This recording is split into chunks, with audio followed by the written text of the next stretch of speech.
start by agreeing with you on the last point. Our troops have performed incredibly well in the last 15 months. They have been asked to do more than anyone expected, and they have demonstrated the incredible capability of the United States military. I think we should all recognize that. Even if we question the strategy, some of the decisions behind it, our troops deserve nothing but our praise for the incredible job that they have done. It has not been perfect. Certainly mistakes have been made, but we have demonstrated to the world that we have a highly capable military. And I hear the chairman on the need for an increased budget. I think there's a whole lot of needs across the United States of America that would have the same attitude about health care, about education, about infrastructure. But the problem is we have a $40 trillion debt, and we insist on cutting taxes for absolutely everybody, so we reduce the amount of revenue that is available to that. We also have to have a national security strategy that lives within a sound fiscal picture. Most experts would say that the most profound threat to our national security right now is exactly that, is our fiscal picture. How are we going to continue to be able to afford to fund the things we need to fund as we run the debt ever higher? The other thing worth worrying about is the Pentagon has not yet passed an audit. If we give them what is roughly a 50 to 60% increase, is that money going to be well spent? We have every reason to doubt that. Now, I will say, and I praise the chairman, this committee, and in a bipartisan, bicameral way, we have tackled the problem of acquisition reform. I think last year's bill put us on a good trajectory to get to the point where we can, in fact, innovate faster at scale. I also believe the Pentagon has been working on that. We've had many meetings with Deputy Secretary Feinberg, who is focused on that, but we got a long way to go. Can the Pentagon really absorb another $500–600 billion, depending on what the supplemental and the reconciliation package are? I don't think so. We need to pay as much attention to how we're spending the money as to how much we're spending, and we never seem to do that. But the larger problem is the strategy that has been put before us. I looked through the Secretary's remarks, and I've heard you give speeches before about this, about how realism is our strategy. And I find that absurd, and given what we are doing. You can say a lot of things about the strategy, but calling it realistic? We started a full-scale war in the Middle East against Iran to try to reshape the Middle East. Now, we can talk about that in a bunch of different ways, but it is the exact opposite of realism. And in fact, starting wars in the Middle East that get out of control and lead us to have far greater costs for the benefits is one of the cornerstones of the unrealistic strategy that this administration has criticized over and over and over again. And yet here we are in a full-scale Mideast war, and we've seen the costs of that. Certainly at the top of that list is 13 service members killed and hundreds wounded, but it goes way beyond that. Thousands of civilians have been killed. Over a dozen countries now have been dragged into this war in one way or another. The Israel-Lebanon war has exploded since this war started. We now have a conflict between the Shia militias in Iraq and Kurdistan that is straining, to put it mildly, our relationship with Iraq and also causing greater chaos throughout the Middle East. We've seen the impact on the economy. Certainly here at home, gas prices up by over $1. The impact of the fertilizer increase is going to come later as food prices skyrocket.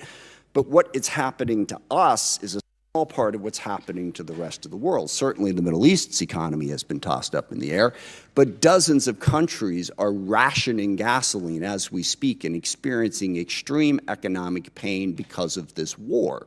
So there's nothing realistic about that. And one of the big questions that we need to get answered today is, where is this going? What is the plan to achieve our objectives? We've seen the cost, and the cost is very, very high. All we keep hearing on the objectives is we keep seeing all of the targets that we have struck. And again, that is an incredible accomplishment from a tactical standpoint. I think the proficiency of our military has been on display, but we're not in this for a tactical advantage. We're in this to fundamentally change Iran. And as we sit here today, Iran's nuclear program is exactly what it was before this war started. They have not lost their capacity to inflict pain. They still have a ballistic missile program. They're still able to blockade the Strait of Hormuz and have the ships that are capable of doing that. What is the plan to get that to change? And most disturbingly, the president keeps telling us that it's over. What was it, a week ago Friday, the president announced that Iran had agreed to give up their nuclear program, to give up their ballistic missile program, to stop support for terrorist groups, to reopen the Strait of Hormuz.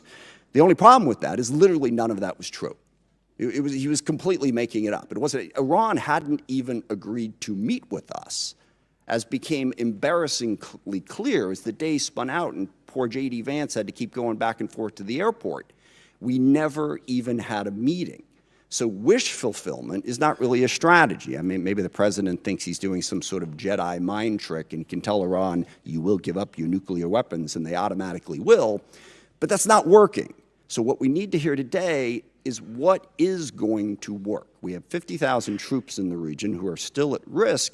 How are those tactical victories going to translate into some sort of strategic success? And by the way, this is one of the things that realism recognizes. You can win a whole lot of little small battles and lose the war, which is why you don't stumble into the war in the first place. But at the same time, we're doing all of this on our own, as we increasingly push away all of our allies.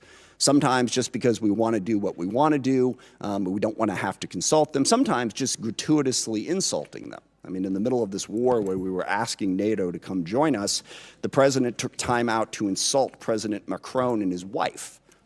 Okay, how is that helping us to try and belittle everybody in the world? And I also, for the people who are criticizing NATO over this war, I will remind people that NATO is a defensive alliance. What that means is every country in it pledges to defend a country if attacked. And when we were attacked on 9/11, that's what NATO did. They put in Article 5, and for 20 years they fought beside us. NATO is not if any one of the countries decides to unilaterally and unwisely start a war precipitously that everyone else is supposed to join. That's not the way it works. So berating and belittling our allies after we did that and driving them ever further away from us, how is that realistic? Not only are we going to try to reshape the Middle East, but we're going to do it alone, while we're pushing everybody away from us. And then we have other tools in our arsenal. You see that those numbers on the budget, but the State Department's really important. Development is really important. These are ways to achieve our ends, and we have moved away from that.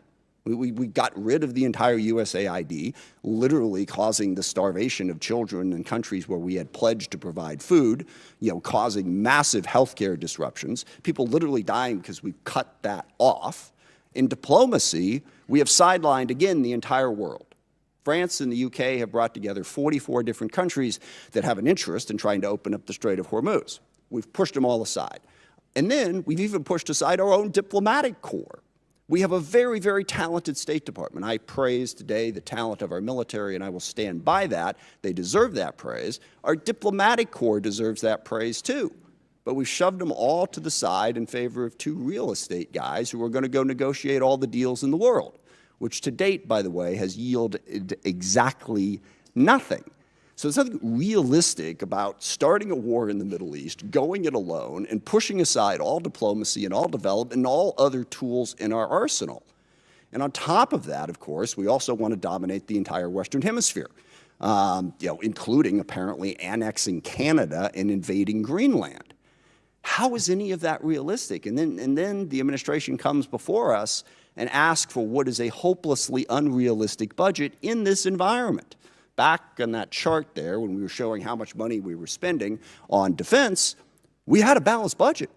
We had a surplus many years. We don't have that anymore. So call this strategy whatever you want to call it, but please don't call it realism. It's not. Forgive me, it reminds me of one of my favorite lines from A Princess Bride.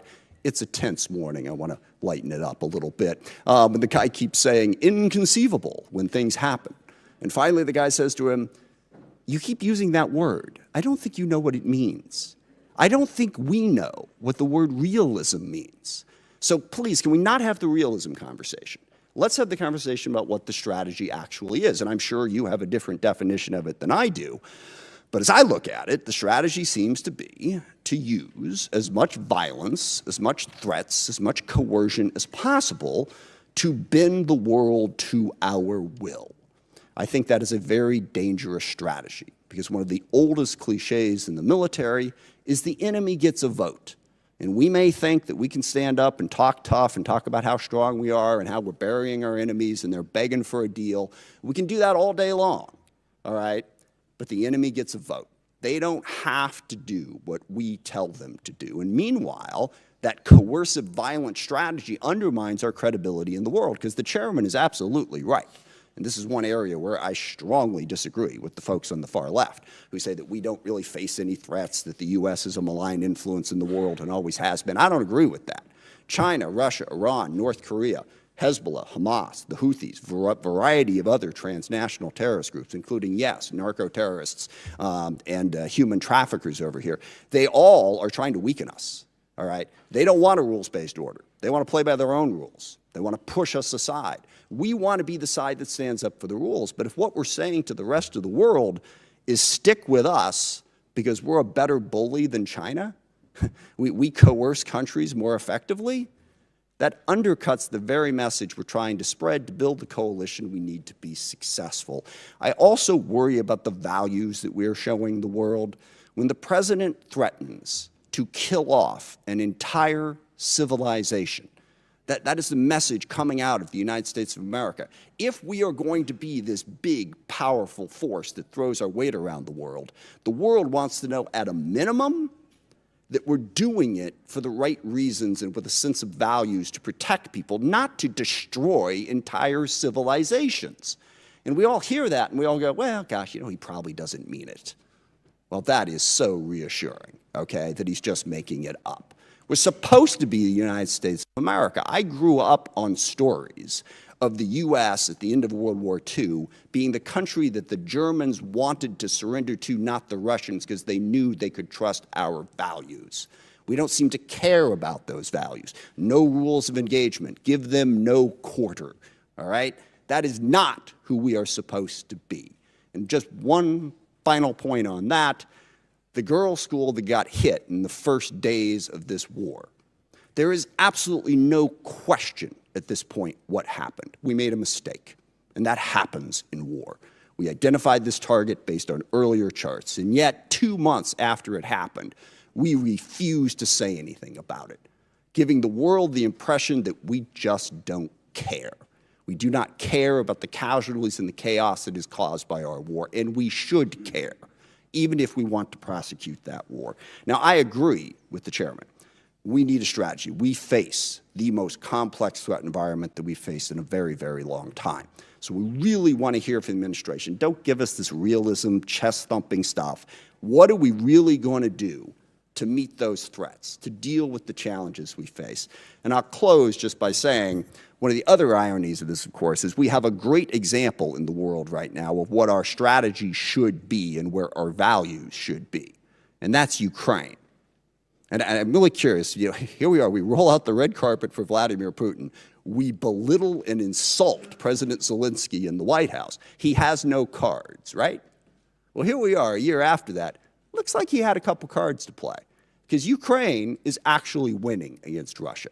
Ukraine, a sovereign democracy standing up against a brutal, oppressive, coercive dictatorship. And we can't even bring ourselves on a consistent basis to say, we are with Ukraine and we are against what Putin is doing, and stand up and support them. So I want to see that strategy to meet the complex threat environment that we have.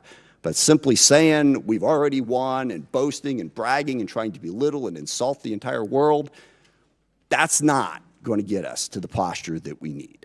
So I hope we have a conversation about how we can build a strategy that makes sense and is actually realistic. With that, I yield back.